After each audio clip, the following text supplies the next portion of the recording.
On his arrival in Britain, Sir Edward endorsed the use of further violence by his 2 million Baganda subjects to oppose any attempts by you or your government to make Uganda a republic. Do you in fact anticipate more violence from Sir Edward's supporters in Uganda? Whatever comes, we will deal with them. And to continue using military force to govern Uganda when the entire kingdom is reportedly antagonistic to your rule?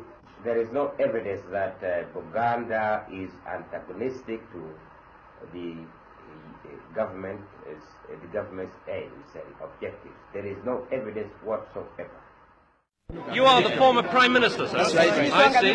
Yes. Why were you put in prison in the first place, sir? When? Why were you put in prison in the first place? Well, I don't know. They said that I was subversive. Yes. I organized the party to kill the ex-president. Yes. All these things which were false. Yeah. That's why I was taken in. Were you put on trial in court? No. No trial? Every one of us, no. There was no trial. No trial at all? You were Prime Minister at the time, were you? No. That I was wasn't. before that? Yes. How did you feel, sir, when you heard about the coup and... Oh, well, you can guess what it was. Guess what it was. You're obviously very happy. Yes, I'm very happy. Very, very happy. Yes. I think the whole country is very happy.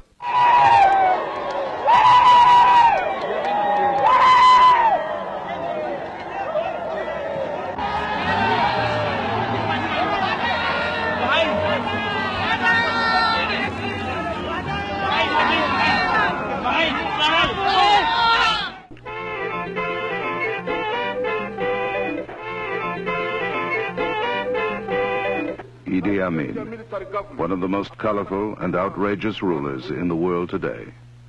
With a brilliant understanding of power, he rules Uganda by a simple yet effective method. He has wiped out all opposition.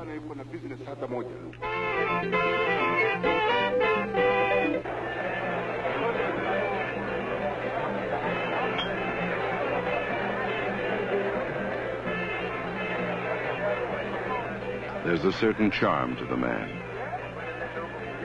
Yet the Chief Justice of the Supreme Court was dragged from the bench and murdered by Amin's army. Thousands have fled into exile. and up to 80,000 have been murdered. Tell us about the killings that he did as far as specific people that he decided to kill. There were the Chief Justice, the Archbishop, the central bank president. Was this a calculated move on his part?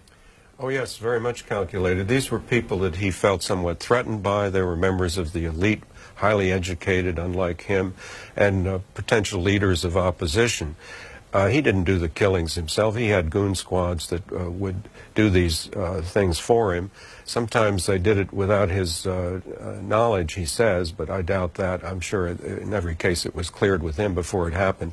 The most egregious case was Ben Kiwanuka. He was a very prominent lawyer and had been leader of the Democratic Party, which was the Catholic Party in Uganda, which is one of the principal kingdoms of the old Uganda. So he was a very prominent person. He'd been put in prison by Milton Obote, Amin's predecessor, as a political prisoner. Amin let him out, appointed him Chief Justice. Some months later, he made a decision in favor of a British company whose property had been expropriated. This displeased Amin enormously because he didn't want to do things that were helpful to the British investor, obviously. So he sent a goon squad in. They went into that courtroom, dragged the man out in his robes, and murdered him outside his own courtroom. Now that sends a message to the whole populace that nobody is immune. You cross me and you're a goner.